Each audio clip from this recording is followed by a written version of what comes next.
ಭಾರತದ ಖಾಸಗಿ ಬ್ಯಾಂಕಿಂಗ್ ವಲಯದ ಬೆಳವಣಿಗೆಯ ಸಾಮರ್ಥ್ಯನ ಬಳಸ್ಕೊಳ್ಳೋಕೆ ಬಯಸ್ತಿದ್ದೀರಾ? ಪ್ರಸ್ತುತಪಡಿಸಲಾಗ್ತಿದೆ ICICI Prudential Nifty private bank ETF. ಭಾರತದ ಕ್ರಿಯಾತ್ಮಕ ಖಾಸಗಿ ಬ್ಯಾಂಕಿಂಗ್ ವಲಯದಲ್ಲಿ ಭಾಗವಹಿಸೋಕೆ ಇದು ನಿಮಗೆ ಒಂದು ಮಾರ್ಗವಾಗಿದೆ. ಈ ಇಟಿಎಫ್ ನಿಫ್ಟಿ 500 ಯೂನಿವರ್ಸ್ನಿಂದ ಆಯ್ದ ಖಾಸಗಿ ಬ್ಯಾಂಕ್ಗಳನ್ನು ಒಳಗೊಂಡಿರೋ ನಿಫ್ಟಿ ಪ್ರೈವೇಟ್ ಬ್ಯಾಂಕ್ ಸೂಚ್ಯಂಕವನ್ನು ಟ್ರ್ಯಾಕ್ ಮಾಡಲು ಪ್ರಯತ್ನಿಸುತ್ತೆ.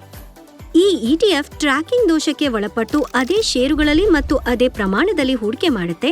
ಇದು ಅದರ ಕಾರ್ಯಕ್ಷಮತೆಯನ್ನ ನಿಕಟವಾಗಿ ನಕಲು ಮಾಡೋ ಗುರಿಯನ್ನ ಹೊಂದಿದೆ. ಈ ಇಟಿಎಫ್ನ ಏಕೆ ಪರಿಗಣಿಸಬೇಕು? ಇದು ಭಾರತದ ಪ್ರಮುಖ ಖಾಸಗಿ ವಲಯದ ಬ್ಯಾಂಕ್ಗಳಲ್ಲಿ ಹೂಡಿಕೆ ಅವಕಾಶ ನೀಡುತ್ತೆ. ಈ ಬ್ಯಾಂಕುಗಳು ಭಾರತದ ಆರ್ಥಿಕ ಹೊಸತನ ಮತ್ತು ಬೆಳವಣಿಗೆಯ ಪ್ರಮುಖ ಚಾಲಕರಾಗಿವೆ. ಷೇರುಗಳನ್ನ ಆಯ್ಕೆ ಮಾಡೋ ಅಥವಾ ವೈಯಕ್ತಿಕ ಕಂಪನಿಗಳನ್ನ ಟ್ರ್ಯಾಕ್ ಮಾಡೋ ಅಗತ್ಯ ಇರಲ್ಲ. ಸಕ್ರಿಯ ಫಂಡ್ಗಳಿಗೆ ಹೋಲಿಸಿದ್ರೆ ಇದರಲ್ಲಿ ಕಡಿಮೆ ಫಂಡ್ ನಿರ್ವಹಣಾ ವೆಚ್ಚಗಳು ಇರುತ್ತವೆ. ಮಾರುಕಟ್ಟೆ ಅವಧಿಯಲ್ಲಿ ನೈಜ ಸಮಯದ ನಿವ್ವಳ ಆಸ್ತಿ ಮೌಲ್ಯವನ್ನ ಪ್ರಕಟಿಸಲಾಗುತ್ತೆ. ಇದು ಪಾರದರ್ಶಕತೆಗೆ ಕಾರಣವಾಗುತ್ತೆ. ಮತ್ತೆ ಕೊನೆಯದಾಗಿ ನೀವು ವಹಿವಾಟು ಸಮಯದಲ್ಲಿ ನಿಮ್ಮ ಡಿಮ್ಯಾಟ್ ಖಾತೆಯ ಮೂಲಕ ಯೂನಿಟ್ಗಳನ್ನ ಖರೀದಿಸಬಹುದು ಅಥವಾ ಮಾರಾಟ ಮಾಡಬಹುದು. ಹಾಗಾದ್ರೆ ಈ ಇಟಿಎಫ್ ಯಾರಿಗೆ ಸೂಕ್ತ? ಈ ಇಟಿಎಫ್ ಅತಿ ಹೆಚ್ಚಿನ ಅಪಾಯ ತೆಗೆದುಕೊಳ್ಳೋ ಸಾಮರ್ಥ್ಯವನ್ನ ಹೊಂದಿರೋ ಮತ್ತೆ ಭಾರತದ ಖಾಸಗಿ ಬ್ಯಾಂಕ್ಗಳಿಗೆ ವಲಯದಲ್ಲಿ ದೀರ್ಘಾವಧಿಯ ಹೂಡಿಕೆಯನ್ನ ಅವಕಾಶ. ಶಿಫಾರಸು ಮಾಡಿದ ಹೂಡಿಕೆಯ ಅವಧಿ 5 ವರ್ಷಗಳು ಅಥವಾ ಅದಕ್ಕಿಂತ ಹೆಚ್ಚು. ಸಾರಾಂಶವಾಗಿ ಹೇಳೋದಾದ್ರೆ ಈ ಫಂಡ್ನ ಪ್ರಮುಖ ವೈಶಿಷ್ಟ್ಯಗಳು ಇಲ್ಲಿವೆ.